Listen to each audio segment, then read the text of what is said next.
لائق سب تکریم و تعظیم واجب الاحترام معزز مکرم باوقار سادات کرام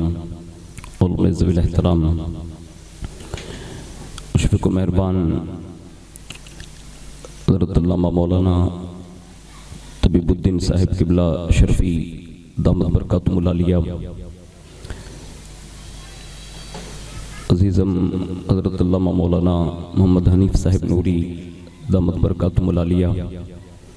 و دیگر برادران اسلام، خواتین اسلام،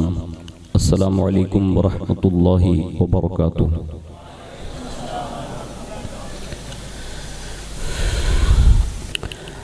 الحمدللہ نحمده ونستعینه ونستغفره ونؤمن به ونتوکل علیہ ونعوذ باللہ من شرور انفسنا ومن سیئات اعمالنا، من يهده الله فلا مضل له ومن يضلله فلا هادي له، ونشهد ان لا اله الا الله وحده لا شريك له،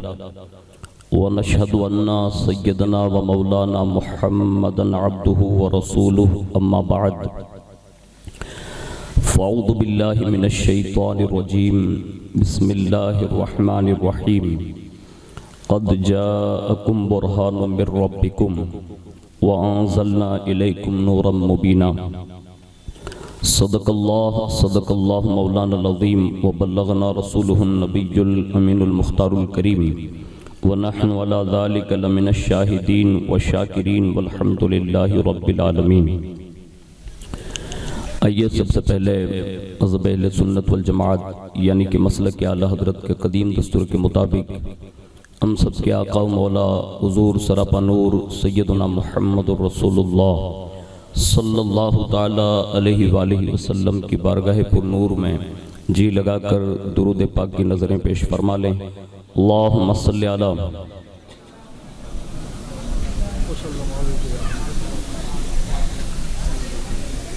سیدنا مولانا محمد معدن الجود والکرم وعلی آلہ واصحابہ وبارک وسلم۔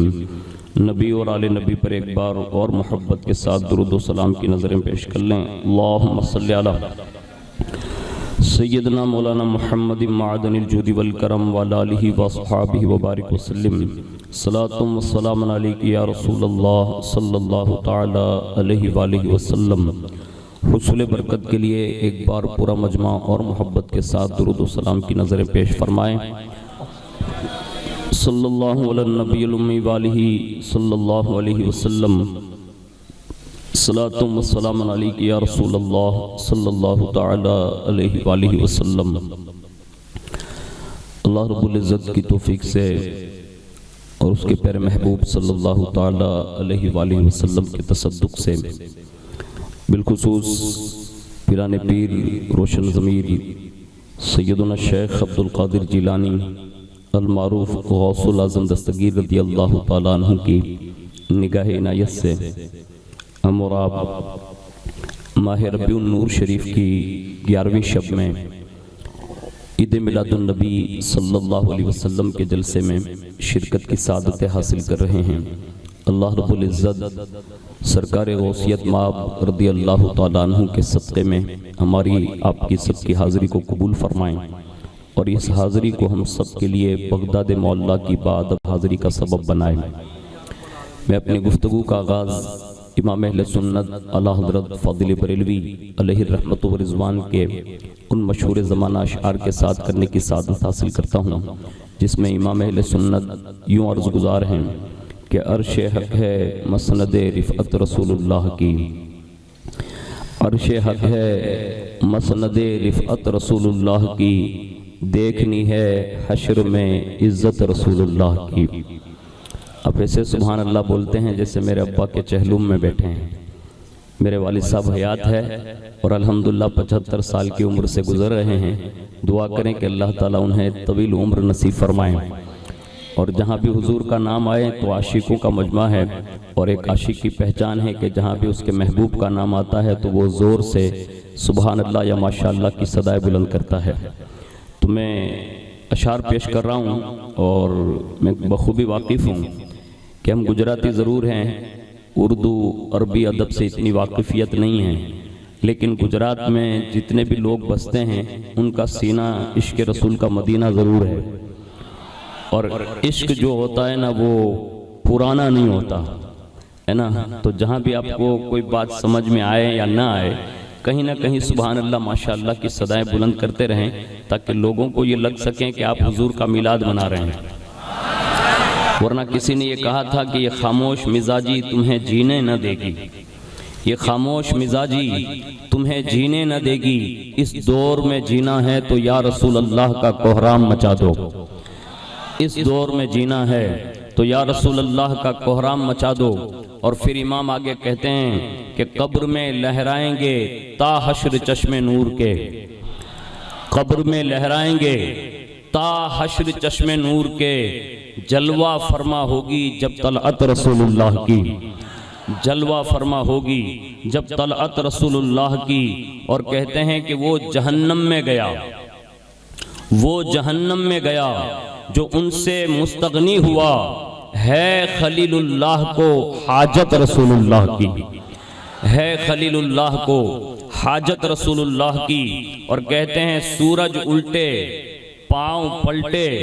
چاند اشارے سے ہو جاگ، سورج الٹے پاؤں پلٹے چاند اشارے سے ہو جاگ،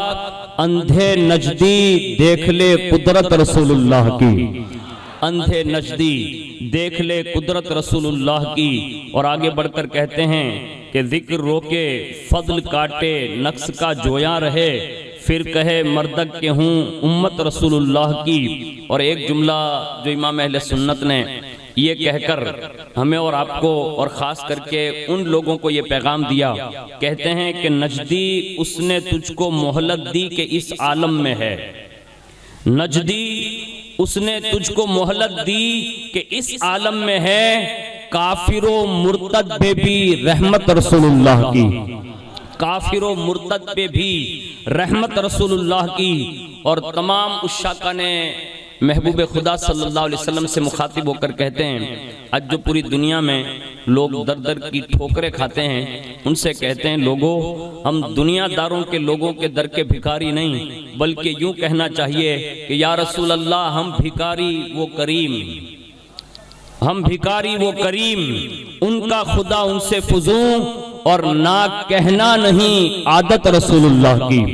نہ کہنا نہیں عادت رسول اللہ کی۔ اور آخر میں امام کہتے ہیں اہل سنت کا ہے بیڑا پار اصحاب حضور،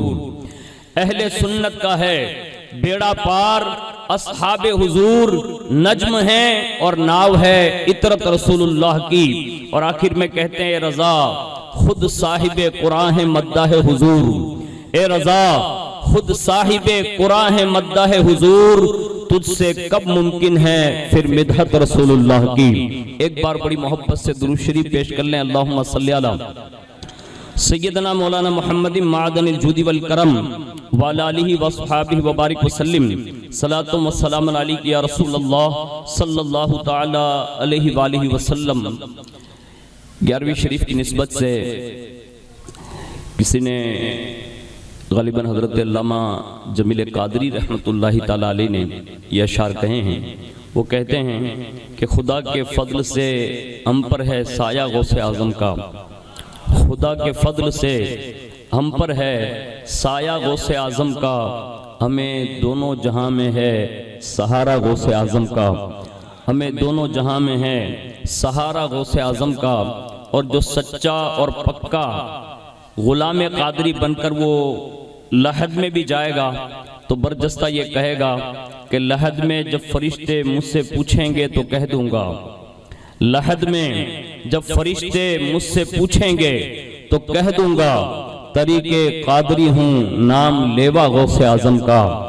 طریق قادری ہوں نام لیوا غوث اعظم کا۔ اور جب حضور غوث پاک میدان محشر میں تشریف لائیں گے تو اس وقت غلامان قادریت کو جو ندا دی جائے گی وہ یہ ہوگی کہ ندا دے گا منادی حشر میں یوں قادریوں کو، ندا دے گا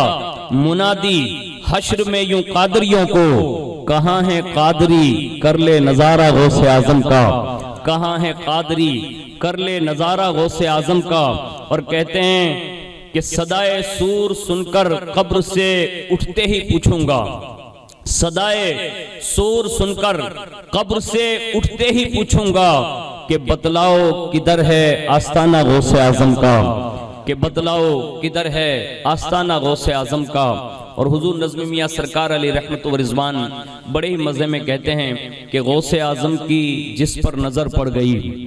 غوث اعظم کی جس پر نظر پڑ گئی، چور کل تک جو تھا وہ ولی ہو گیا، اور شاہ جیلاں کے در کا کرم دیکھیے جو نکما تھا شیر جری ہو گیا۔ اور آخر میں کہتے ہیں کہ سایہ مصطفیٰ شاہ غوث الورا لاکھوں مردہ دلوں کو عطا کی جلا، عبد قادر کی قدرت کا اعجاز ہے، جو بھی ان کا ہوا جنتی ہو گیا، جو بھی ان کا ہوا جنتی ہو گیا۔ ایک بار بڑی محبت کے ساتھ درود شریف پیش کر لیں، اللہم صلی علی سیدنا مولانا محمد معدن الجود والکرم وعلی آلہ واصحابہ وبارک وسلم، صلاۃ و سلام علیک یا رسول اللہ صلی اللہ تعالی علیہ وآلہ وسلم۔ ہم اور آپ مسلسل 11 روز سے عید میلاد النبی صلی اللہ علیہ وسلم کے مختلف پہلوؤں پر گفتگو سماعت کرتے ہوئے چلے آ رہے ہیں۔ آج کی اس گفتگو کا ماحصل جو ہوگا وہ حضور سرور عالم صلی اللہ علیہ وسلم کے اعجازات، یعنی اللہ رب العزت نے آپ کو جن معجزات کے ساتھ اس فرش گیتی پر مبعوث فرمایا، ان میں سے چند باتیں آپ کے گوش گزار کروں گا۔ اللہ سے امید کرتا ہوں کہ اللہ رب العزت اپنے محبوب صلی اللہ علیہ وسلم کے صدقے میں ہماری اور آپ کی اس مجلس کو قبول فرمائیں، اور ساتھ ساتھ میں حضور کی سچی اور پکی محبت سے سرفراز فرمائیں۔ کائنات میں اس فرش گیتی پر حضرت انسان کی ہدایت کے لیے انسانوں میں سے ہی جو اعلیٰ خاندان کے لوگ، عبقری خاندان کے لوگ، اعلیٰ نسب کے لوگ، ان میں سے اللہ رب العزت نے مخصوص بندوں کا چناؤ کیا، اور کم و بیش 1,24,000 انبیاء کرام اس فرش گیتی پر بھیجے۔ اور جب جب بھی کوئی پیغمبر آیا تو کہیں نہ کہیں انہیں چند معجزات دے کر بھیجے۔ سب سے زیادہ اگر انبیاء کی تاریخ میں کسی کو معجزات زیادہ دیے گئے تو ہمارے مفسرین نے لکھا ہے کہ زیادہ سے زیادہ حضرت موسیٰ علیہ نبینا علیہ الصلاۃ والتسلیم کو اعجازات سے نوازا گیا، یعنی تمام انبیاء میں۔ اور موسیٰ علیہ السلام اور عیسیٰ علیہ السلام کے بعد جب ہمارے اور تمہارے نبی مصطفیٰ کریم صلی اللہ علیہ وسلم اس فرش گیتی پر تشریف لانے والے ہیں تو صرف ایک معجزہ نہیں، 2 معجزہ نہیں، چند معجزہ نہیں، بلکہ مصطفیٰ جان رحمت صلی اللہ علیہ وسلم کو سراپا معجزہ بنا کر اس فرش گیتی پر بھیجا گیا، تاکہ لوگ یہ نہ کہے کہ تمہارے پیغمبر کو اتنے معجزات ملے، تمہارے نبی کو اتنے معجزات ملے، بلکہ سر سے پیر تک اللہ رب العزت نے اپنے محبوب کو سراپا معجزہ بنا کر اور برہان بنا کر بھیجا، تاکہ جب جب بھی امتی اللہ کی وحدانیت کی دلیل مانگے تو محبوب کو اعجاز دکھانے کی ضرورت نہ پڑے، مصطفیٰ کا سراپا دیکھتا جائے اور خدا کی وحدانیت کا پتہ لگاتا چلا جائے۔ اور یہ رسول اللہ نے اپنی ظاہری زندگی میں کر کے بتایا، اور اس کے لیے قرآن دلیل ہے۔ ہمارے پاس سب سے زیادہ مدلل کوئی بات ہے تو قرآن ہے۔ تو قرآن میں اللہ رب العزت نے خود ارشاد فرمایا کہ تحقیق کے تمہارے پاس تمہارے رب کی جانب سے برہان آ گئی، یعنی دلیل آ گئی۔ اور جو دلیل ہوتی ہے وہ کسی نہ کسی دعوے پر ہوتی ہے، یعنی جب بھی کوئی بندہ دعویٰ دائر کرے گا اس پر اس کو دلائل پیش کرنے پڑیں گے۔ اور جب محبوب صلی اللہ علیہ وسلم کو برہان بنا کر بھیجا تو یہ کسی نہ کسی دعوے کی دلیل ضرور ہے۔ اور جب پوچھا گیا، کہا یہ کس دعوے کی دلیل ہے، تو ہر پیغمبر کے زمانے میں جس توحید کا اعلان ہوا، جب محبوب شب معراج سے واپس آئے اور صحابہ نے یہ پوچھا اور ساتھ ساتھ میں کفار نے بھی یہ پوچھا، جب سارے سوال اکٹھا ہو گئے، اور جب لوگوں نے یہ کہا کہ کیا تم نے اپنے رب کو دیکھا ہے اور وہ کیسا ہے، اس کی صورت کیسی ہے، اور حضور نے جب انہیں سمجھانا چاہا اور کہا اس کی مثال نہیں ہے، اس کی تمثیل نہیں دی جا سکتی کہ یہ ایسا ہے یا وہ ویسا ہے، اور جب حضور یہ سمجھا رہے ہیں، اللہ رب العزت نے وہی فرمائی، کہا محبوب یہ جب میرے تعلق سے سوال کر رہے ہیں تو آپ یوں کیوں نہیں کہتے تھے کہ جس نے مجھے دیکھا اس نے حق کو دیکھا۔ سبحان اللہ سبحان اللہ۔ من رانی رال حق، جس نے مجھے دیکھا اس نے حق کو دیکھا۔ اب یہ اللہ کو دیکھنا ممکن نہیں ہے، اور یہ ہم اور آپ پہلی نشستوں میں کہیں سن چکے ہوں گے کہ موسیٰ علیہ السلام نے 9 بار یہ کہا میں تجھے دیکھنا چاہتا ہوں، یعنی اللہ کا کلیم یہ تمنا کرتا ہے، کہا میں تجھے دیکھنا چاہتا ہوں، اور ہر بار لن ترانی سے منع کیا جاتا ہے، کہا موسیٰ آپ دیکھ نہیں سکتے، اور جب اصرار بڑھا نا تو وہ تجلی دکھائی، اس میں بھی بے ہوش ہو گئے۔ لیکن یہ آرزو جو 9 بار کی تھی نا، 9 بار منع کیا، اور جب عرضی کی کہ مولا جب کوئی دیکھ ہی نہیں سکتا تو تجھے دیکھے گا کون؟ کہا موسیٰ آخری زمانے میں میرا محبوب آنے والا، اور وہ اپنے سر کی آنکھوں سے میرا دیدار کرے گا۔ اور جب حضور کے فضائل و کمالات اور امت کے فضائل و کمالات، رسول اللہ کے خاندان کے فضائل و کمالات جب موسیٰ علیہ السلام کے سامنے وہ چیپٹر پیش کیا گیا، موسیٰ علیہ السلام نے جب وہ سارا پس منظر دیکھا تو کہا مولا یہ امت مجھے دے دے، یعنی امتیوں کے حالات پڑے نا، اور کیوں نہیں کہتے کہ جس امت میں غوث اعظم جیسا ولی کامل ہو، جس امت میں سلطان الہند غریب نواز جیسے لوگ موجود ہوں، جس امت میں صابر پیا کلیری جیسی شخصیت موجود ہوں، یہ بڑے بڑے لوگوں کو جب دیکھا نا تو کہا یہ امت مجھے دے دے، تو رب نے فرمایا اس امت کے لیے جس محبوب کا انتخاب ہوا نا وہ مصطفیٰ کریم ہے، یعنی یہ امت انہیں دے دی جا چکی ہے، اور یہ انہی کا خاصہ ہے۔ جب بار بار اصرار کیا امت تو ملنا نہیں تھی، تو آخر میں کہتے ہیں مولا اگر امت میں نہیں یہ امت تو نہیں دیتا تو کم از کم اتنا کر دے کہ مصطفیٰ کی امت میں پیدا کر دے، یعنی یہ خواہش ظاہر کی۔ پتہ یہ چلا کہ امت میں پیدا ہونا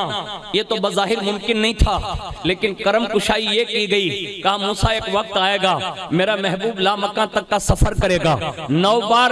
یہ کہا تھا نا کہ دیکھنا چاہتا ہوں، یہ تجلی سے تو بے ہوش ہو گئے، لیکن جب محبوب اپنی آنکھوں سے دیکھ کر آئے گا، بیچ راستے میں امت کا حوالہ دے کر ٹھہر جانا، اور موسیٰ علیہ السلام ٹھہرے بھی اور ملاقات بھی کی، اور اسی ملاقات کے دوران موسیٰ کلیم اللہ علیہ السلام نے جب پوچھا نا کہ رب نے کیا دیا ہے تو کہا 6 مہینے کے روزے ہیں اور 50 وقت کی نمازیں لے کر جا رہا ہوں، امت کے لیے یہ تحفہ لے کر جا رہا ہوں۔ اللہ اکبر۔ اس وقت موسیٰ علیہ السلام نے یہ عرضی پیش کی، کہا میں اپنی امت کے حالات دیکھ چکا ہوں، چند وقتوں کی نہیں پڑھ سکتے، آپ کی امت جو ہے 50 وقت کی نہیں پڑھ پائے گی، آپ واپس پلٹ جائیے، اللہ کی بارگاہ میں رجوع کیجئے، اس میں سے کمی کرا دیجئے۔ اللہ اکبر۔ جیسے ہی موسیٰ کلیم اللہ نے یہ مشورہ دیا، ایک نظر سے یہ دیکھا جائے تو یہ امت کی خیر خواہی بھی ہے، امت کی مدد کرنا بھی ہے، لیکن موسیٰ کلیم اللہ نے جو ایک راز افشا کرنا تھا اس کو بھی بتانا تھا، تو کہا کہ محبوب آپ واپس جائیں۔ اور جیسے ہی محبوب گئے، اور کم و بیش 9 مرتبہ آئے اور گئے، اور ہر مرتبہ میں 5 کم کراتے گئے، 50 میں سے 45 کم ہو گئی، اور 5 لے کر جب موسیٰ علیہ السلام سے ملے تو حضرت موسیٰ علیہ السلام نے کہا حضور ایک کرم اور فرمائے۔ کہا کیا؟ کہا ایک چکر اور لگا لیں۔ ہاں یہ مسکرانے کے لیے نہیں ہے، پیغمبر امت کے حالات سے واقف ہوتے ہیں۔ تو اس وقت موسیٰ علیہ السلام نے کہا حضور آپ کی امت 5 وقت بھی نہیں پڑھ پائے گی۔ تو حضور نے کہا کہ اب مجھے اپنے رب کی بارگاہ میں جانے سے حیا آتی ہے۔ اب یہاں رک کر یہ کہا جا سکتا ہے کہ جہاں محبوب کی شرم و حیا رک جاتی ہے وہی قانون بن جاتا ہے۔ اور یہ 5 جو رکی نا، قدرت نے آواز دی، کہا محبوب فیصلہ تو تھا 50 کا، لے جا رہے ہو 5، اگر آپ کا امتی 5 بھی پڑھے گا نا تو میرے کلمات تبدیل نہیں ہوتے۔ دیا تھا پہلے 50 آپ کی محبوبیت کی خاطر اور موسیٰ کی تجلیوں کے دیدار کی خاطر، میں نے یہ 45 جو کم کر دی ہے یہ نمازیں کم کی ہے۔ آپ کا امتی اگر مومن کامل 5 بھی پڑھ کے لائے گا تو میری قدرت اسے 50 نمازوں کا ثواب عطا فرمائے گی۔ یہ تحفہ ہے حضور کا جو شب معراج کے اعجازات میں بیان کیا گیا ہے۔ اب سے گزارش ہے کہ اس تحفے کی تھوڑی سی قدر کیجئے گا۔ دوسرا مسئلہ سنیے، یہ 9 بار گئے اور آئے اور ہر بار حضرت موسیٰ علیہ نبینا علیہ الصلوۃ والتسلیم نے حضور کی مقدس آنکھوں میں اللہ کی تجلی کا دیدار کیا۔ یہ ایک پس منظر تھا جو موسیٰ کلیم اللہ علیہ السلام نے یہ پیش کیا تھا، اور اسی کے ساتھ ساتھ امت کا ایک بھلا یہ کیا کہ آپ نے 45 کم کرا دی اور اس کے ساتھ 5 کا تحفہ حضور لے کر آئے۔ لیکن آج امت نے اس 5 کے تحفے کو بھی جو ہے اپنی پیٹھ کے پیچھے رکھ دیا ہے۔ بڑی تیزی کے ساتھ یہ امت بے نمازی بنتی جا رہی ہے، اور بے نمازی پن کی وجہ سے سینکڑوں مصائب و آلام کا ہمیں اور آپ کو سامنا کر رہا ہے۔ تو میں بات یہ عرض کر رہا تھا، یہ موسیٰ کلیم اللہ علیہ السلام ہے کہ جنہوں نے یہ تمنا کی، اور میں نے تاریخ میں انبیاء کے حالات پڑھے ہیں، اور باقاعدہ ان میں سے کم و بیش 70 انبیاء ایسے گزرے ہیں کہ جنہوں نے باقاعدہ رسول اللہ کی امت میں پیدا ہونے کی تمنا فرمائی ہے۔ یعنی 70 کے قریب انبیاء کی خواہش یہ تھی کہ حضور کی امت میں پیدا کر دیے جائیں۔ لیکن میں آپ سے عرض کرتا ہوں، بن مانگے اللہ نے حضور کی امت میں ہمیں اور آپ کو پیدا کیا ہے۔ ہمیں اور آپ کو اس کی قدر کرنی چاہیے۔ اللہ نہ کرے کہ قیامت کے دن اگر حضور نے رخ انور پھیر لیا اور کہا جا تم میرے میں سے نہیں ہیں، تو پھر کوئی پرسان حال نہیں ہوگا۔ اس لیے بن مانگے جو نعمت ملتی ہے نا، اس کی قدر کریں۔ اور ساتھ ساتھ میں یہ بھی عرض کر دوں کہ رسول اللہ کے اعجازات آج ہمارے اور آپ کے درمیان، اگر میں یہ کہہ دوں تو بجا ہوگا کہ کائنات میں جتنے بھی پیغمبر آئے ان کے معجزات ان کے زمانے میں دیکھے جا سکتے تھے۔ اب ہمیں کوئی پوچھے نا کہ کیا تمہارے نبی کا کوئی معجزہ آج بھی تم دکھا سکتے ہو، تو الحمدللہ اہل سنت والجماعت اپنے نبی کے معجزات میں سے سب سے پہلے قرآن دکھا سکتے ہیں۔ اور قرآن ایک معجزے کا نام نہیں ہے حضرت، قرآن ایک معجزے کا نام نہیں ہے، بلکہ اس میں 6666 آیتیں ہیں، اور ہر آیت یہ رسول اللہ کا معجزہ ہے۔ تو یہ قرآن عظیم کی یہ شان ہے، یہ حضور کے اعجازات میں سے ہیں۔ اور دوسرا، اس وقت امت اگر کوئی اعجاز دکھا سکتی ہے تو میرے خیال سے شاید کوئی ایسا علاقہ ہوگا جہاں رسول اللہ کے بال مبارک نہ پہنچے ہو۔ یعنی کائنات میں کوئی جگہ ایسی نہیں کہ جہاں رسول اللہ صلی اللہ علیہ وسلم کے منہ مبارک نہ پہنچے ہو۔ آج مجھے یوں ہوا کہ میں حضور صلی اللہ علیہ وسلم کے ان اعجازات میں سے منہ مبارک یعنی بال مبارک کے حوالے سے آپ کے حوالے سے چند باتیں عرض کر دوں، جس سے آپ کو یہ اندازہ ہوگا کہ جب حضور کے صدیوں کے بعد بال اس شان والے ہیں تو صدیوں پہلے رسول اللہ کی آل کی شان کیا رہی ہوگی۔ یعنی اس سے آپ اندازہ لگائیے گا، حضور کے سر انور کے بال جو سر انور پر اٹھتے ہیں،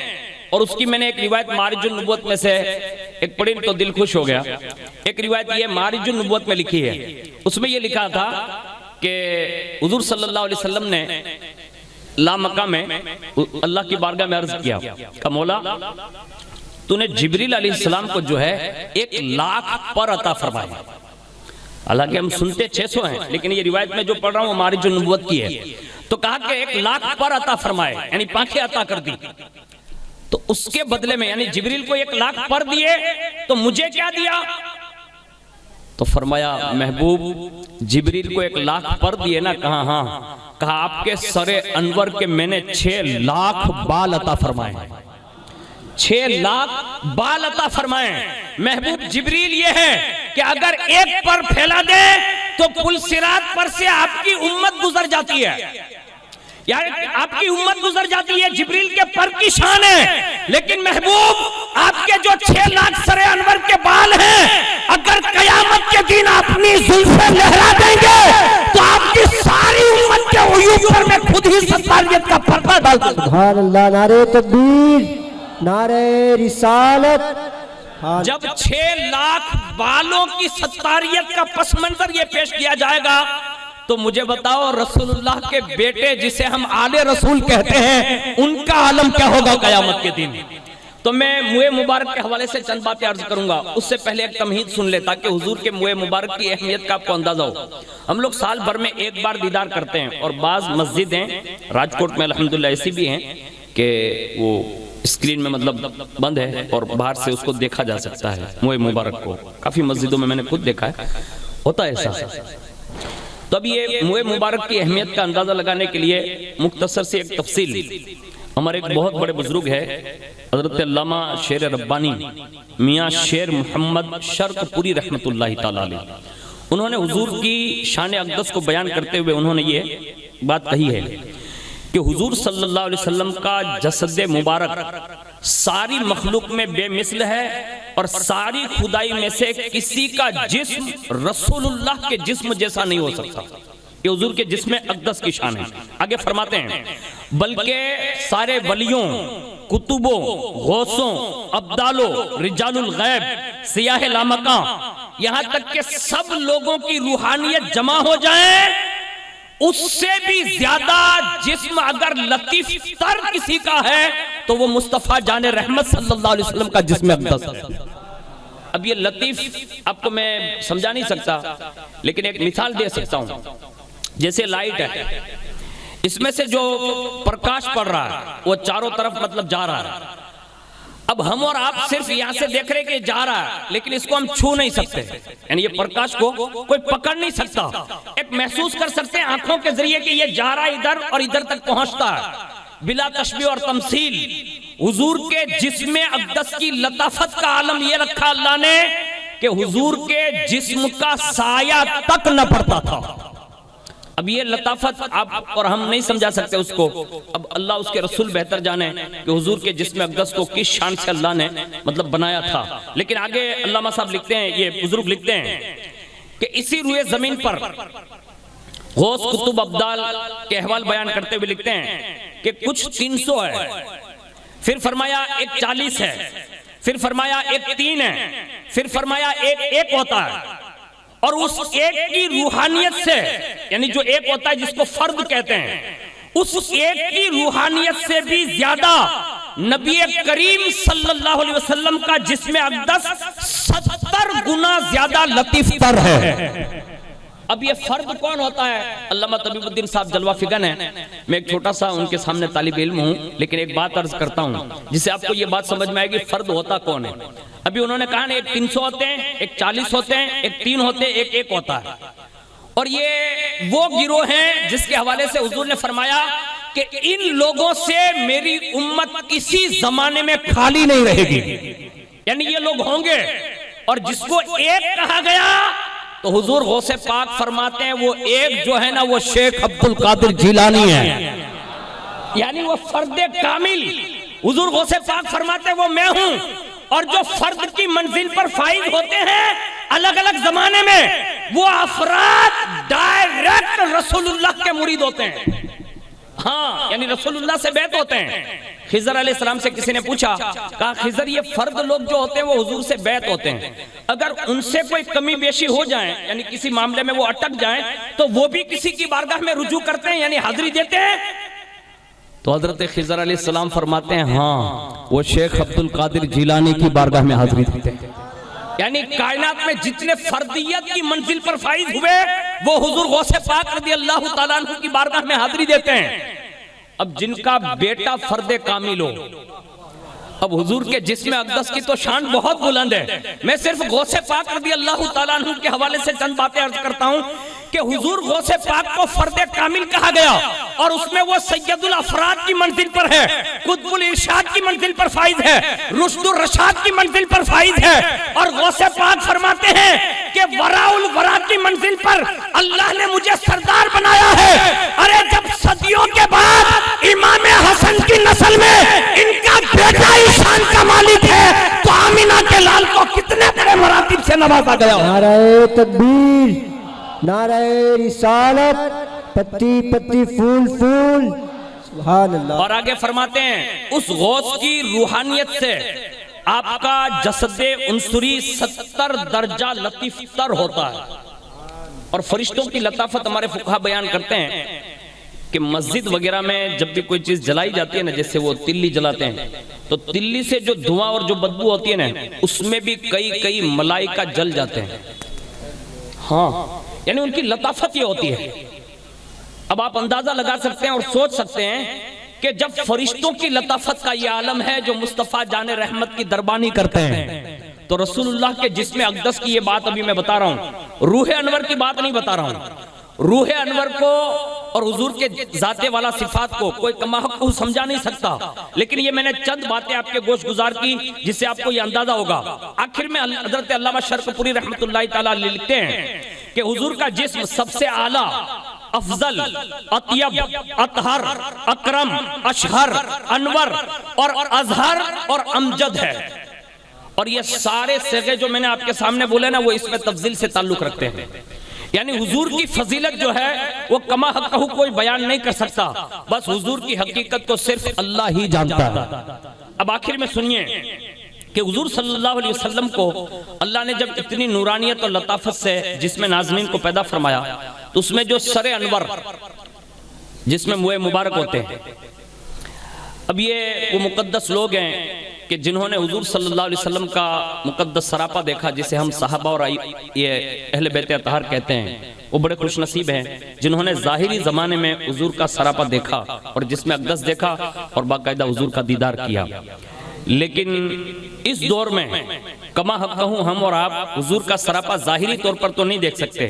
لیکن کائنات میں حضور کے تبرکات میں جس میں اقدس سے تعلقات رکھنے والی چیز میں پوری دنیا میں اگر کوئی چیز موجود ہے تو وہ رسول اللہ کے منہ مبارک موجود ہے. اور یہ ہمارے اور آپ کے تک پہنچے کیسے تو اس کو میں تھوڑا تفصیل سے آپ کے سامنے بیان کروں کہ یہ بال مبارک یہاں تک کیسے پہنچے. جیسا کہ ایک روایت یہ ملتی ہے, حدیث شریف ہے کہ حضرت ام سلمہ رضی اللہ تبارک و تعالی عنہا کے یہاں حضور صلی اللہ علیہ وسلم کے منہ مبارک تھے جو انہوں نے ایک چاندی کے ڈبیا میں بند کر کے رکھے تھے, اور حضور کے اس منہ مبارک سے حضرت ام سلمہ خود فرماتی ہیں کہ جب بھی میرے یہاں کوئی بیمار آتا تو وہ منہ مبارک کو میں پانی میں بھگو کر جب وہ پانی پلاتی تو بال مبارک کی برکت سے اللہ انہیں شفا عطا فرما دیتا. یہ کون بیان کر رہی ہے؟ حضرت ام سلمہ خود, یعنی رسول اللہ صلی اللہ علیہ وسلم کی ازواج مطہرات میں سے خود بیان کرتی ہیں. آگے سنیے, وہ ارشاد فرماتے ہیں, بخاری شریف کی حدیث ہے, حضرت عثمان بن عبداللہ ابن موہب کہ میرے گھر والوں نے مجھے ام المؤمنین حضرت ام سلمہ کے ہاں پانی کا پیالہ دے کر بھیجا, کیونکہ ام المؤمنین کے پاس حضور صلی اللہ علیہ وسلم کے منہ مبارک تھے. آپ نے حضور صلی اللہ علیہ وسلم کے منہ مبارک سنبھال کر رکھے تھے, اور جب کوئی قسم کا بیمار ان کے پاس آتا تو باقاعدہ وہ پانی میں بھگو کر وہ پانی پیش فرماتی تو اللہ اس منہ مبارک کی برکت کی وجہ سے اللہ اس کی بیماری کو دور فرما دیتا. یہ حضور صلی اللہ علیہ وسلم کے منہ مبارک جو اولین ترین دور میں حضرت ام سلمہ کے پاس رہے. اس کے بعد ایک صحابی رسول بڑے مشہور ہیں جن کے حوالے سے منہ مبارک کے حوالے سے ان کی فضیلت بیان کی جاتی ہے, لیکن وہ خود اپنی فضیلت کے لیے بات نہیں کہتے تھے, جسے دنیا سیف اللہ حضرت خالد بن ولید کا نام دیتی ہے. اور یہ کائنات کا وہ مرد کلندر ہے کہ جس کے جسم ناز پر کوئی حصہ ایسا نہیں تھا جہاں زخم لگا نہ ہو, لیکن یہ کہتے تھے کہ افسوس کہ میں جنگ میں کہیں شہید نہ ہو سکا. یعنی یہ احساس تھا انہیں. تو صحابہ انہیں کہتے تھے خالد اس بات پر افسوس نہ کریں. کہا کیوں؟ کہا حضور نے آپ کو سیف اللہ کہا ہے, اللہ کی تلوار کہا ہے, اور اللہ کی تلوار کو توڑنے میں کسی کی طاقت نہیں ہے, اس لیے آپ شہید نہیں ہوئے. لیکن وہ خالد بن ولید جو زندگی بھر اپنی شان جب سے کلمہ پڑھا اور جنگوں میں پہنچتے تھے تو ایک بار جنگ کا یہ مرحلہ پیش آیا, جنگ کے دوران آپ کی ٹوپی جو تھی نا وہ گر گئی, اور جب ٹوپی گری تو ظاہر سی بات ہے کہ جنگ جو لوگ جو ہوتے تھے وہ سر کی حفاظت کے لیے ایک لوہے کی ایسی ٹوپی پہنتے تھے, تو خالد بن ولید بھی یہی پہنتے ہوں گے. تو جب ٹوپی تو بعض صحابہ بیان کرتے ہیں کہ خالد بن ولید نے این جنگ میں اپنی ٹوپی تلاش کرنا شروع کی, یعنی تلواریں چل رہی ہیں اسی درمیان کہتے ہیں ٹوپی کہاں ہے, ٹوپی کہاں ہے, نیچے اتر آئے. کسی سپہ سالار نے کہا حضرت یہ تلواریں اڑ رہی ہیں, لوگوں کی گردنیں کٹ رہی ہیں, آپ کو اپنی ٹوپی کی پڑی ہے؟ کہا ٹوپی کہاں ہے, ٹوپی کہاں ہے؟ بس یہی کہتے رہے یہاں تک کہ اسی جنگ میں جب آپ کی ٹوپی میسر آ گئی پھر گھوڑے پہ سوار ہو گئے اور جنگ جو جتنا تھی وہ جیت لیے. اس کے بعد سپہ سالار سب جمع ہوئے نے تو کہا حضور آپ کو ٹوپی کی پڑی تھی, لوگوں کی گردنیں اڑ جاتی, یہ شکست ہو جاتی. تو کہا مجھے اپنے لوہے کی ٹوپی کی فکر نہیں تھی. کہا خالد جن کی وجہ سے جنگ جیتتا ہے نا وہ موئے مبارک اسی ٹوپی میں نے چڑھ کر رکھے ہیں. پتہ یہ چلا, معلوم یہ ہوا کہ حضور کے موئے مبارک اگر ٹوپی میں صحابہ رکھ لے تو کوئی جنگ وہ ہارتے نہیں تھے. اب میں آپ کی توجہ بٹا رہا ہوں, اگر ہمارے سینے میں حضور کی آل کی محبت ہونا تو آج بھی دنیا ہمارا کچھ نہیں بگاڑ سکتی. ہاں یہ خالد بن ولید نے کر کے بتایا. اور یہ راز کھلا کب؟ حضرت خالد بن ولید کو کسی جنگ میں بھیج رہے تھے صدیق اکبر, اور ہر جنگ میں وہ فتح یاب ہوتے تھے. تو ایک دن صدیق اکبر نے پوچھا, کہا خالد مجھے اپنا راز بتاؤ گے؟ کہا کیا؟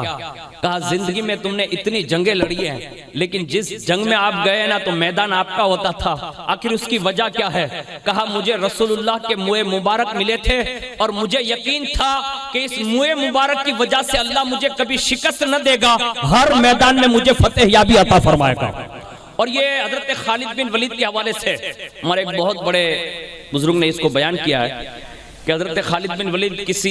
یہودی اور نصرانی لوگوں کی ایک بہت بڑی میٹنگ تھی, اس میں تشریف لے گئے اور کم و بیش ان کی تعداد 1,00,000 یا 60,000 کے قریب یہود و نصارہ جمع ہوئے تھے اسلام کے خلاف. اس کے درمیان جا کر بیٹھ گئے اور جو یہود و نصارہ کا جو بادشاہ تھا نا اس نے پادریوں سے پوچھنا شروع کیا کہ آپ میں سے سب بتا سکتے ہیں کہ اسلام کو روکا کیسے جائیں, یعنی مسلمانوں کے اس دور کو کیسے ختم کیا جائے, روکا کیسے جائیں. اب سب پادری اپنے اپنے انداز میں جو ہے جواب دے رہا تھا, لیکن جو سب سے بڑا پادری تھا نا وہ کونے میں خاموش بیٹھا ہے. بادشاہ نے کہا آپ سب کے صدر ہیں, آپ کوئی مشورہ اور رائے نہیں دیتے؟ تو اس نے اشارے سے کہا, یعنی یہ کہا, یعنی وہ کہنا یہ چاہتا تھا کہ میری زبان کسی نے روک رکھی ہے, یعنی میں بول نہیں سکتا. بادشاہ نے کہا لکھت, اس نے ہاتھ سے لکھ کے دیا. کہا اس 1,60,000 میں کوئی محمدی بیٹھا ہوا ہے. راجکوٹ والوں ڈی جے پر ڈسکو کر لینا بڑا آسان ہے, ہاں لیکن دوسروں کی زبانیں گم کرا دینا یہ کوئی مصطفیٰ کا غلام ہی کرا سکتا ہے. ہاں لیکن یہ بڑے شیر دل لوگ تھے کہ اس میں کوئی محمدی بیٹھا ہوا. اور جب یہ کہا نا اس نے لکھت, کہا اس میں کوئی محمدی بیٹھا ہوا, تو بادشاہ نے کہا بتا دو ہے کون اس میں سے؟ تو کہا وہ بھی میں نہیں کر سکتا. کہا کیوں؟ کہا جب وہ اکیلا یہاں بیٹھا ہے تو میری زبان پہ تالا لگوا دیا. تو کہا آپ خالی اشارہ کر دیں, کہا اشارہ بھی نہیں کر سکتا اس کی طرف. تو کہا اب اس کو پکڑا کیسے جائیں؟ تو اس نے لکھ دیا, کہا اس کا ایک ہی راستہ ہے, یعنی اس کی پہچان کا ایک ہی راستہ ہے. کہا کیا؟ کہا جس سے وہ پیار کرتے ہیں نا ان کا نام لیا جائے. آج ہمیں اور آپ کو بھی رسول اللہ کے واسطے دیے جا رہے ہیں, اللہ کے بھی واسطے دیے جا رہے ہیں, اوس پاک غریب نواز کے واسطے دیے جا رہے ہیں. ہم سمجھنے کے لیے تیار نہیں. ان کے نزدیک رسول اللہ کا نام کتنا مقدس تھا اس سے آپ اندازہ لگا سکتے ہیں. 1,00,000 کے بیچ میں سب تلاشی لی گئی لیکن کوئی نہ ملا. اس پادری نے کہا 1,00,000 تلاش کر لو نہیں ملے گا, اور تم جو پلان بنا چکے ہو نا کہ یہ کر دیں گے تو اسلام ختم, یہ کر دیں گے تو اسلام ختم.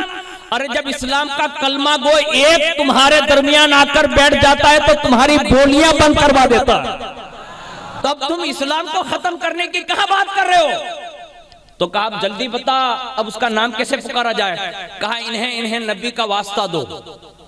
یعنی انہیں محمد الرسول اللہ صلی اللہ علیہ وسلم کا واسطہ دے کر کہو. کہا تمہیں تمہارے پیغمبر کا واسطہ, تم کون ہو, کھڑے ہو جاؤ. بس نام وہ سنے گا نا تو وہ عاشق فوراً کھڑا ہو جائے گا. اور اسی مجمع میں جب بادشاہ نے نام لیا نا تو بیچوں بیچ میں سے ایک مرد کلندر پہاڑ کے قد مانند کھڑا ہوا. سب کی نگاہیں ٹک ٹکی دیکھتی رہی, سب نے چاہا کہ نکال کر اسے وار کریں. بادشاہ نے کہا رک جاؤ. اس نے جب اپنے آپ کو ظاہر کر دیا تو مارنے کی ضرورت نہیں ہے. اتنے میں وہ شیر دل بولا, کہا تیرے پادری مجھے مار نہیں سکتے, جب اکیلا آیا ہوں تو یہ حال ہے. یعنی مجمع میں آ جاتا ہوں تو تیرے پادریوں کو گونگ کر دیتا ہوں، یہ مجھے کچھ نہیں کر سکتے۔ تو بادشاہ نے پوچھا تمہارا نام کیا ہے؟ کہا نام سنے گا نا تو زمین کھسک جائے گی، پہلے لقب سن، میرے نبی نے مجھے سیف اللہ کہا ہے۔ اور کہا نام بتا دے، کہا مجھے ہی دنیا خالد بن ولید کہتی ہے۔ جب خالد جیسا عاشق اگر پادریوں کے بیچ میں بیٹھ جائے تو سب کی زبانیں گونگ ہو جاتی ہے۔ اے سنی، تو بھی اگر سچا بن جانا تو آج سینکڑوں لوگوں کی زبانوں پر تالے لگ سکتے ہیں، لیکن ہم لوگ خود ہی اتنے گرے ہوئے بن جاتے ہیں۔ 12ویں شریف میں کیک بناتے ہیں، بنائیے آپ، لیکن آپ رسول اللہ کا نام لکھ کر اس کو کاٹیں گے؟ اب تھوڑا غور کیجئے نا، یہ میرے پاس کتاب ہے، میں اس کی بڑی اہمیت جانتا ہوں اس کتاب کی۔ ایک بات عرض کر دوں آپ کو، یہ وہ کتاب ہے جو آج بھی رسول اللہ کی بارگاہ میں مقبول ہے۔ ہاں، یہ میرے پاس اس کی دلیل ہے اس کی، یعنی یہ وہ کتاب ہے، اس کی اہمیت ہے۔ اس کو اگر کوئی صحیح معنوں میں پڑھنے لگے نا تو حضور صلی اللہ علیہ وسلم کے دیدار سے مشرف کیا جا سکتا ہے، یعنی حضور کے اعجازات جس میں لکھے ہو ان کی شان یہ ہے۔ لیکن آج ہماری کیفیت یہ ہے، گنبد خضرا بھی بنے گا، مکہ مدینہ بھی بنے گا، اور اسی پر ہم چھری بھی پھرائیں گے۔ تھوڑے ہوش کے ناخن لو کہ ہم کس طرف جا رہے ہیں۔ ہمیں اور آپ کو اپنے نبی کی یاد منانے کا طریقہ بھی معلوم نہ رہا۔ ایک تو ایسی ہی بد مذہب دنیا جو ہے ہم پر اعتراض ٹھوک رہی ہے، اور انہوں نے اس دور میں بھی سوشل میڈیا پہ آپ سنیے، یہ نئی جنریشن جو ہے نا وہ سنتی ہے کہ مولانا یہ فلاں نے یہ بیان کیا کہ حضور کی ولادت 8 تاریخ کو، 9 تاریخ کو، 11 تاریخ کو، 18 کو، 22 کو، 12 ربیع النور کو، تو حضور کی ولادت ہے کب؟ کوئی بد مذہب یہ کہہ رہا ہے لوگوں کو پھنسانے کے لیے کہ حضور کا وصال بھی اسی دن ہے، ولادت بھی اسی دن ہے۔ اسی اختلاف میں گڑ کر وہ معاذ اللہ یہ ثابت کرنا چاہتے ہیں کہ یہ ولادت منانا کوئی سنت طریقہ نہیں ہے اور کوئی صحابہ کا طریقہ نہیں ہے، یہ تو لوگوں نے اپنا نکال لیا۔ لیکن الحمدللہ اللہ نے 14ویں صدی میں امام احمد رضا فاضل بریلوی کو پیدا کر دیا، اور سارے کے سارے بکواس کرنے والوں کے منہ پر تالے مار دیے، اور اتنا متفقہ طور پر جمہور کے قول پیش کیے کہ جمہور کا طرز عمل یہ رہا کہ وہ ہر 12 ربیع النور شریف کو مصطفیٰ کا میلاد منایا کرتے تھے، اور اس میں سینکڑوں دلائل اور براہین جو ہے ہمارے اسلاف کے زمانے سے پیش کر دیے۔ لیکن میں آپ کو بات عرض کرتا ہوں، آج ہمیں اور آپ کو ان سوالوں کے جواب دینے کی تو طاقت نہیں ہے، لیکن کم از کم اس انداز میں تو مناؤ نا تھوڑا۔ لوگ کہتے ہیں شب قدر میں تو جلوس نہیں نکالتے، شب برات میں تو نہیں نکالتے، شب معراج میں نہیں نکالتے، یہ 12 ربیع النور کو کیوں نکالتے ہیں؟ لیکن ہم جو نکالتے ہیں نا، اب نکالنا آپ کا درست ہے، میں آپ کے حمایت میں ہوں الحمدللہ، لیکن ایک بات عرض کر رہا ہوں، یہ جو بک بک کر رہے ہیں ان کے جواب کے لیے ہم خود ہی مجرم ہیں۔ آج جب ہمارے حالات یہ بنیں گے کہ ہم چالو جلوس میں کسی کو پانی کی پچکاری اڑائیں گے، معاذ اللہ رب العالمین کسی کو تکلیف دیں گے، تو لوگ یہ سوچیں گے یہی محمد عربی کے غلام ہیں۔ نہیں، ہمیں اور آپ کو جلوس اس شان سے نکالنا چاہیے کہ 1444 میں دیکھیں نا تو لوگوں کو سن ہجری اول یاد آ جانی چاہیے۔ ہاں، یہ یادگار بنانے کی چیز ہے، لوگوں کو باور کرانے کی چیز ہے کہ ہم حضور کے غلام اس شان سے کرتے ہیں۔ اور جو یہ بکواس کرتے ہیں نا، شب قدر میں جلوس نہیں نکالتے، شب برات میں نہیں نکالتے، میں نے کہا شب قدر میں عبادت کرنے کا اللہ نے حکم دیا ہے، یعنی اللہ اس کے رسول نے حکم دیا، اس کی قدر بتائی، پوری صورت ہی اتار دی شب قدر کے لیے، شب برات کے لیے اتار دی آیتیں، اور جو ہے شب معراج کے لیے پورا چیپٹر ہے قرآن اور احادیث میں، ہم اس کی تعظیم کرتے ہیں۔ لیکن تم اگر یہ پوچھتے ہو کہ یہ دن کے لیے تمہارے پاس چیپٹر کہاں ہے، تو ہم اس کو ایک بات آسانی والی سمجھانا چاہتے ہیں کہ سنو، شب قدر یقیناً عبادت کی رات ہے، یہ ڈیوٹی کی رات ہے، یعنی حقیقت میں وہ کام کرنے کی رات ہے۔ شب برات عبادت کی رات ہے، شب معراج عبادت کی رات ہے، معزز راتیں ہم ان کی قدریں کرتے ہیں، عبادت کی راتیں ہیں۔ جو بندہ جتنی ڈیوٹی کرے گا اسے اجر و ثواب ملے گا، نو ڈاؤٹ، ہم کوئی بات نہیں کرتے۔ لیکن ایک بادشاہ کی کمپنی ہو اور کوئی بندہ 4 گھنٹے جاب کرتا اور وہ کہہ دے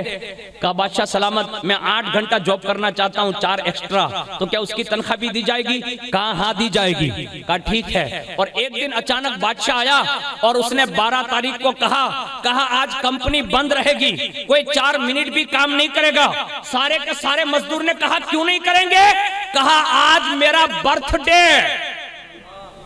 آج میرا جنم دن ہے، آج کوئی بندہ کام نہیں کرے گا، کہا حضرت یہ جو 4 گھنٹے کی سیلری ملتی ہے، کہا کمپنی بند رہے گی پھر بھی ڈبل سیلری ملے گی،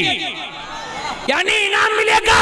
وہاں تم کام کر کے جو انعام پاتے تھے، آج بند کمپنی بھی انعام ملے گا،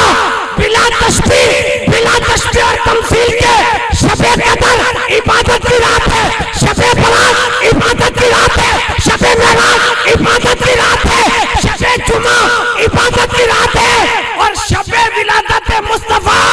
یہ بند کی رات ضرور ہے، مصطفیٰ ہے۔ قدرت نے فیصلہ کیا عبادت نہ کرنا، کوئی حکم نہیں ہے عبادت کے لیے، کوئی حکم نہیں ہے کہ آپ اس میں عبادت کرو۔ میں نے کہا شب قدر میں عبادت اور اس میں نہیں، کہا لوگ کہیں یہ نہ کہہ دے کہ عبادت کی وجہ سے یہ رات افضل ہے۔ روزہ رکھو تو اچھی بات ہے، نفل پڑھو اچھی بات ہے، لیکن کہیں فرض واجب کے درجے میں حکم نہ دیا۔ کہا مولا یہ رات خالی حضور کے ذکر میں گزار دے، کہا ہاں ذکر میں گزار دو گے نا اس پہ بھی اتنا انعام نصیب ہوگا،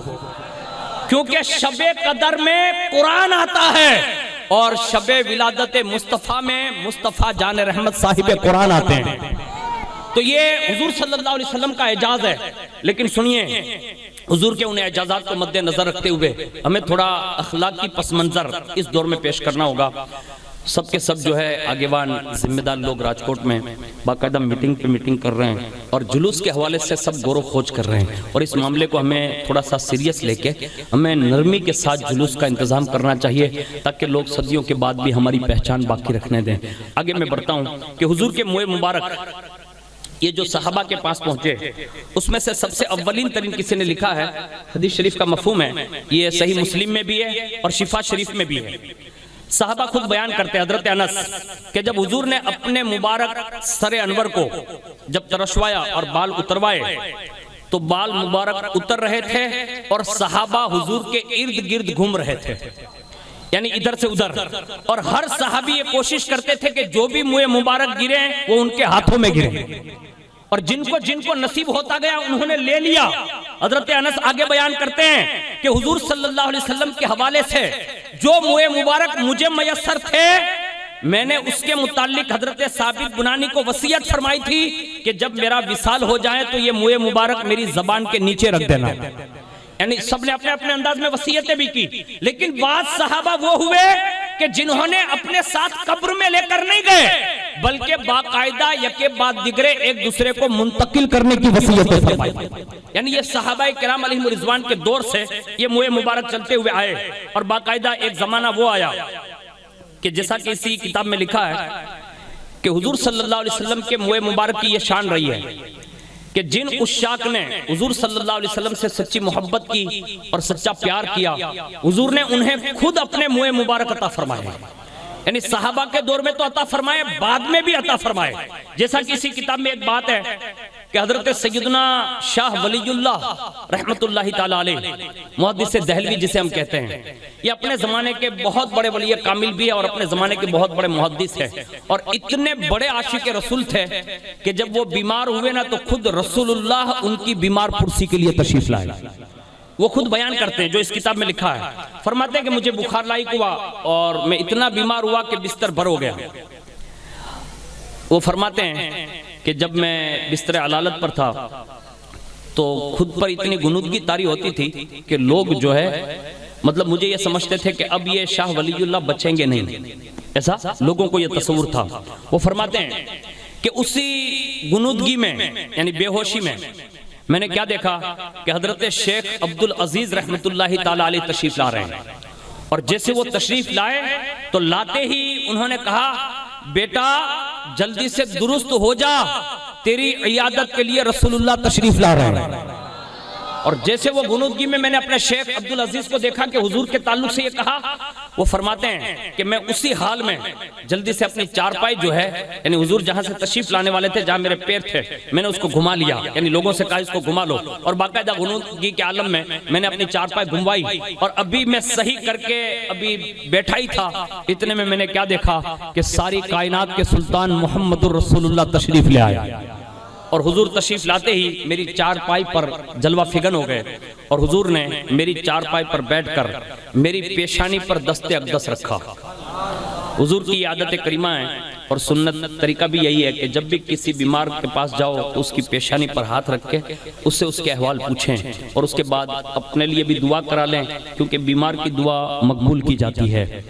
اور اس کے حوالے سے اگر زیادہ طبیعت علیل ہو تو اس کی بات نہیں کرتا، لیکن جس کے ہوش و حواس باقی ہو تو اس سے حال احوال ضرور پوچھنا چاہیے۔ اور اسی کے ساتھ فرماتے ہیں کہ جیسے حضور تشریف لائے میری پیشانی پر ہاتھ رکھا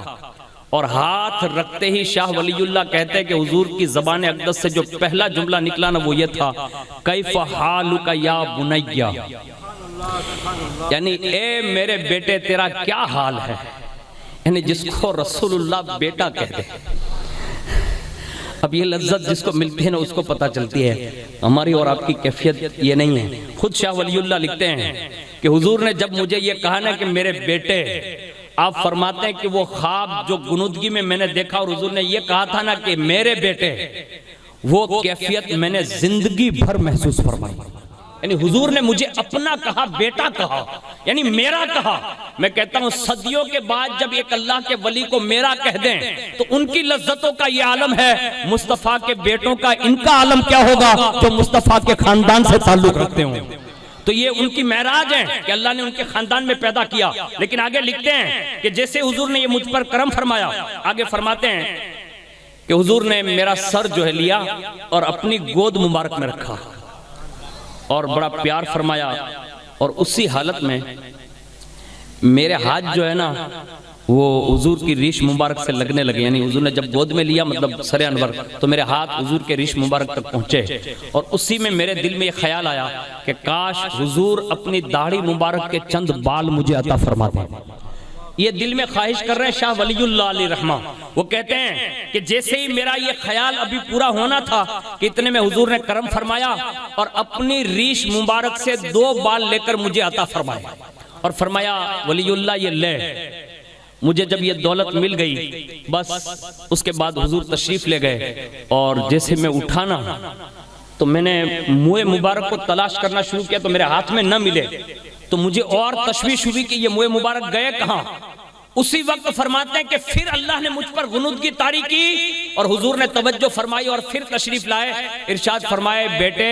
تیری غنودگی میں تیرے ہاتھ سے کہیں میرے منہ مبارک غائب نہ ہو جائیں، اس لیے میں نے تیرے تکیے کے نیچے رکھ دیے ہیں۔ یعنی حضور دوبارہ تشریف لا کر منہ مبارک کی نشاندہی کر رہے ہیں، کہا میں نے تیرے یہ تکیے کے نیچے رکھے ہیں۔ شاہ ولی اللہ علیہ رحمہ فرماتے جب میں اٹھا اور اٹھنے کے بعد میں نے تکیے کے نیچے دیکھا تو میں نے کیا دیکھا کہ حضور کے 2 ریش مبارک کے بال موجود تھے۔ یعنی حضور صلی اللہ علیہ وسلم نے یہ عالم رؤیا میں عطا فرمائے اور وہ بال موجود رہے۔ اور جیسے آپ فرماتے ہیں کہ میں نے لوگوں میں یہ بات شروع کر دی، یعنی لوگوں کو بتایا کہ الحمدللہ مجھ پر حضور نے کرم فرمایا کہ حضور نے اپنے منہ مبارک مجھے 2 عطا فرمائے۔ اور جب لوگوں نے یہ سنا نا تو اب ظاہر سی بات ہے کہ ہر بندہ تو اتنا جلدی ماننے کے لیے تیار بھی نہیں ہوتا نا ہر چیز۔ اب جب بات عام ہوئی اور لوگوں میں پھیلتی گئی تو 3 بندے آئے اور انہوں نے کہا کہ حضرت ہم نے سنا ہے کہ حضور نے آپ کو منہ مبارک عطا فرمائے، تو کہا ہاں۔ تو کہا یہ کیسے وشواس کیا جا سکتا ہے، یعنی بھروسہ کیا جا سکتا ہے کہ یہ حضور ہی کے منہ مبارک ہے؟ تو آپ نے فرمایا تم کیا چاہتے ہو؟ تو کہا ہم تجربہ کرنا چاہتے ہیں کہ حضور کے منہ مبارک ہے یا نہیں۔ حضرت شاہ ولی اللہ بڑے عاشق رسول تھے، انہوں نے کہا کہ محبوبوں کی چیزوں کا تجربہ نہیں کیا جاتا، یعنی مجھے ڈر لگ رہا ہے کہ آپ یہ جو تجربہ کہیں نقصان نہ ہو جائیں، یہ تجربے نہیں کیے جاتے۔ انہوں نے کہا جب لوگوں میں یہ شور ہے تو ایک مسئلہ فائنل ہو جائے نا کہ یہ درست ہے یا نہیں، اس لیے ہم لوگ تجربہ کرنا چاہتے ہیں۔ تو کہا آپ کیا تجربہ کرنا چاہیں گے؟ کہا ہم نے یہ سنا ہے کہ حضور صلی اللہ علیہ وسلم کے جسم اقدس کا سایہ نہیں پڑتا تھا، یعنی یہ تجربہ کرنا چاہتے ہیں کہ حضور کا جسم اقدس کا جب سایہ نہیں پڑتا تھا تو منہ مبارک بھی حضور کے جسم کا حصہ ہے، تو ہم اس کو دھوپ میں لے جانا چاہتے ہیں اور دیکھنا چاہتے ہیں کہ حضور کے منہ مبارک کا سایہ پڑتا ہے یا نہیں۔ اور شاہ ولی اللہ علیہ رحمہ فرماتے ہیں کہ جب یہ حضور کے ناموس پر بات آ گئی تو پھر میں نے اجازت دی، کہا ٹھیک ہے تمہیں اجازت ہے لے جا سکتے ہو۔ اور جیسے پہلا منہ مبارک لے کر وہ 3 بندوں کو لے جایا گیا اور پہلے کو جیسے ہی دکھایا گیا نا کہا دیکھ، اور جیسے وہ منہ مبارک ایسے کسی چیز میں لے جائے گئے تو اس نے کیا دیکھا وہ پہلے بندے نے کہ دونوں منہ مبارک خود بخود آپس میں ملنے لگے، اور جب اس نے اتنا دیکھا نا تو اس نے کہا شاہ ولی اللہ بس میرے لیے اتنا ہی کافی ہے، یعنی ابھی وہ تجربہ نہیں کہا میرے لیے اتنا کافی ہے۔ جب یہ کہا نا کہ اتنا کافی ہے تو دوسرا کہنے لگا نہیں میرے لیے تو ابھی یہ مسئلہ نہیں ہے، مجھے تو آپ کو دکھانا ہی پڑے گا۔ تو آپ فوراً اس کو دھوپ میں لے گئے، اور جیسے ہی فوراً حضور شاہ ولی اللہ علیہ رحمہ حضور کے منہ مبارک لے کر ابھی دھوپ میں پہنچے نا، ابھی تو منہ مبارک کیا کھلتے اس سے پہلے بادل نے آ کر سایہ فرما دیا، یعنی خود بادل آ گیا۔ اور جیسے وہ دوسرے بندے نے دیکھا نا تو کہا بس حضور کے منہ مبارک کی دلیل کے لیے یہ بادل کا آ جانا یہی میرے لیے کافی ہے۔ ابھی وہ تیسرا جو تھا نا وہ ہٹ درم تھا، مطلب ماننے کے لیے تیار نہیں تھا، کہا یہ نہیں ہو سکتا ہے کہ میں تو دیکھنا ہی چاہتا ہوں۔ جب یہ سنا نا تو اللہ اکبر، تیسرے کے لیے فوراً اپنے منہ مبارک مطلب کھولا اور اس کے سامنے جیسے ہی دھوپ میں رکھا تو پہلی بار اس نے سایہ نہ دیکھا، تو جب سایہ نہ دیکھا نا تو کہا یہ اتفاق کیا ہو سکتا ہے، یہ کہا تو کہا دوبارہ دیکھ، دوبارہ دکھایا تو کہا یہ بھی دوبارہ بھی اتفاق کیا ہو سکتا ہے۔ یہ کہتے ہوئے اس نے جب تیسری بار دیکھا نا تو پھر اس کے عشق کی آنکھیں کھول دی گئی اور باقاعدہ اسے صاف نظر آیا کہ حضور کے بال مبارک کا سایہ نہیں پڑ رہا تھا، اور اس نے وہی تائب ہوا اور وہ توبہ کر کے مان گیا کہ حقیقت میں یہی رسول اللہ کے منہ مبارک ہے۔ اور یہ چھوٹے موٹے بندے کا نام میں نے نہیں لیا، حضرت علامہ طبیب الدین صاحب بیٹھے ہیں، سادات اور علماء بیٹھے ہیں، حضرت شاہ ولی اللہ علیہ رحمہ کی شان یہ ہے کہ اللہ کے پیارے حبیب صلی اللہ علیہ وسلم کی بارگاہ میں ان کی مقبولیت کا عالم یہ ہے کہ حضرت شاہ عبد الرحیم رحمۃ اللہ تعالیٰ لکھتے ہیں کہ میرے والد بزرگوار ہر 12ویں شریف میں بڑی شان سے مصطفیٰ جان رحمت کا میلاد منایا کرتے تھے، اور اتنی بڑی شان سے مناتے تھے کہ قریب کے اطراف و اکناف کے سب لوگوں کو، خاص کر کے علماء، سادات، مشائخ، عوام اہل سنت سب کو دعوت دیتے اور بڑی شان سے میلاد ہوتا، اور میلاد کے بعد حضور کے نام پر لنگر تقسیم فرمایا جاتا، یعنی نیاز کی تقسیم ہوتی۔ لیکن ایک دن ایسا ہوا کہ میرے بابا غربت کی دہلیز پر تھے اور ماہ ربیع النور شریف شروع ہو گیا، اور جیسے وہ 12ویں شب قریب آئی نا تو مجھے بلایا، کہا عبد الرحیم، میں نے کہا جی حضور، کہا بیٹا آج تو جو ہے 12ویں شریف قریب ہے اور ہمارے پاس اتنا پیسہ نہیں ہے کہ ہم جیسے دھام دھوم سے حضور کے نام پر کھلاتے تھے، آج کیا کریں گے؟ تو کہا حضور آپ جو فرمائیں۔ کہا بیٹا کوئی بات نہیں، حضور کے یہاں یہ تھوڑا دیکھا جاتا ہے کہ دیگے بھر کے کھلاتا ہے یا مطلب چلو بھر کے کھلاتا ہے، وہاں تو نیتیں دیکھی جاتی ہیں نا، جب تک مالدار تھے دم کے ساتھ کھلایا، لیکن اب غربت آ گئی ہے نا، کوئی بات نہیں بیٹا، بازار جا، تھوڑے سے پیسے پڑے ہوئے اس کے چنے ہی لے آ، خالی مختصر چنے لے آ۔ آج ہمارے یہاں تو یہ حالات ہے، بے نبنہ دھندہ والا نہیں کیا ہو رہا ہے، بولا کمیٹی والوں نے کیوں نہ ہماری دیکھ رکھی دے مارو۔ اب ایک تو حرام کما جو پوتے تو کھا جو دنیا نے بیجا نے خبر بھی، یعنی اب لوگ یہ بھی تو کرتے ہیں نا، اور بڑی دام سے مطلب ہمارے یہاں تو ہٹلی دیگو تھا ہے، پوچھو تو کھرا کہ کون ہے دیدی، یعنی آج ہم لوگ بھی بیٹھ جاتے ہیں۔ میں آپ کو نہیں کہہ رہا ہوں، ہماری بھی یہی حالت ہے، اللہ ماشاءاللہ، پتہ نہیں نا اب راجکوٹ میں کون نیاز کر رہا ہے مجھے کیا پتا بھائی۔ ابھی اب میرے کو بھی آپ بولے گا حضرت نیاز ہے، تو اب نیاز کا منع کرے تو بھی تم کو تو شرطی نظر سے دیکھے جا سکتے ہیں ہم لوگ، کہ لے مولانا آڈا والا تو نہیں، یعنی اب اس میں بھی موت ہے، اب آدمی جائے تو کہاں جائے گا؟ تو یہ یاد رکھنا چاہیے، اس لیے کہ اللہ طیب اور طاہر ہے اور وہ ہمیشہ پاک ہی کو پسند فرماتا ہے۔ اور یاد رکھیے نیاز جو ہے نا، نیاز وہ بھی پاکیزہ مال سے ہی قبول فرماتا ہے، اس کو آپ لکھ لیجئے۔ ہاں، اس لیے کہ اللہ رب العزت یہ چیزوں کو پسند نہیں فرماتا۔ ہاں، ہمیں اور آپ کو تھوڑا اس پہ تھوڑا غور کرنا ہوگا۔ میں نہیں کہتا کہ بھئی مسلمانوں کے حوالے سے حسن ظن نہیں ہے، میرا حسن ظن بھی ہے۔ ہمارے بزرگوں نے یہ بھی کہا ہے کہ بائی چانس اگر کوئی ایسا آدمی بظاہر دکھے بھی، لیکن دکھنے میں ایسا ہو کہ وہ غلط کر رہا ہے، لیکن اس سے صافی ظاہر پوچھ لیا جائے کہ بھئی تیری کوئی حلال کمائی کا بھی ذریعہ ہے، اگر وہ کہہ دے تو حسن ظن رکھنے کا حکم ہے کہ اس کے حلال پیسے سے بھی وہ کر رہا ہو۔ ایسے سینکڑوں لوگ ہوئے۔ حضرت فضیل بن عیاض کو آپ دیکھ لیجئے، حضرت فضیل بن عیاض کے حوالے سے کہ وہ پہلے ڈاکو گیری کرتے تھے، لیکن جب وہ قافلے میں کسی ایسے بندے کو دیکھتے کہ جس کے پاس کچھ نہیں ہوتا تو خود سے پیسہ دیتے تھے۔ لوگ کہتے تھے لوٹتے بھی ہو دیتے بھی ہو، کہا یہ لوٹے ہوئے میں سے نہیں دیتا ہوں، اپنی حلال کمائی سے دیتا ہوں۔ یعنی یہ طریقہ اختیار کیا جا سکتا ہے، لیکن ظاہری طور پر اگر اتنا مشہور ہے تو کم از کم اس سے سمجھا دیا جائے کہ بھائی حلال کمانا، پھر جو اللہ برکت دے گا نا تو پھر بھر بھر کے کھلانا، ایک دیگ نہیں پورے راجکوٹ کو کھلا دینا بھائی، کھلانا چاہیے، اللہ توفیق دے تو کھلانا چاہیے، میں منع نہیں کرتا، لیکن اتنی زبردستی بھی 2 نمبر والوں کو نہیں کرنی چاہیے۔ اللہ ہم سب کو ہدایت کی توفیق دے۔ ایک بات عرض کر رہا تھا، بھنے ہوئے چنے جو ہے نا اس کی نیاز پکائی۔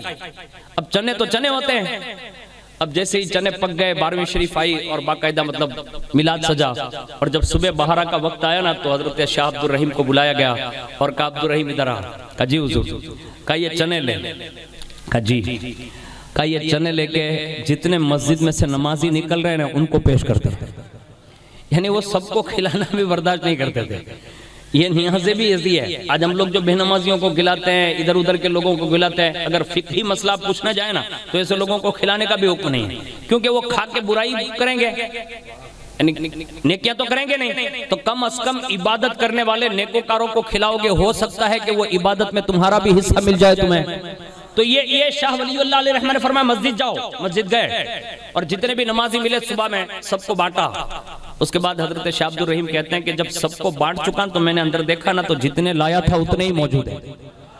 تو میں گیا قبرستان جہاں لوگ مزارات پر جاتے تھے، وہاں جتنے لوگ آئے تھے سب کو بانٹا، اور اس کے بعد دیکھا نا تو اتنا ہی برتن بھرا ہوا تھا جتنا باقی تھا۔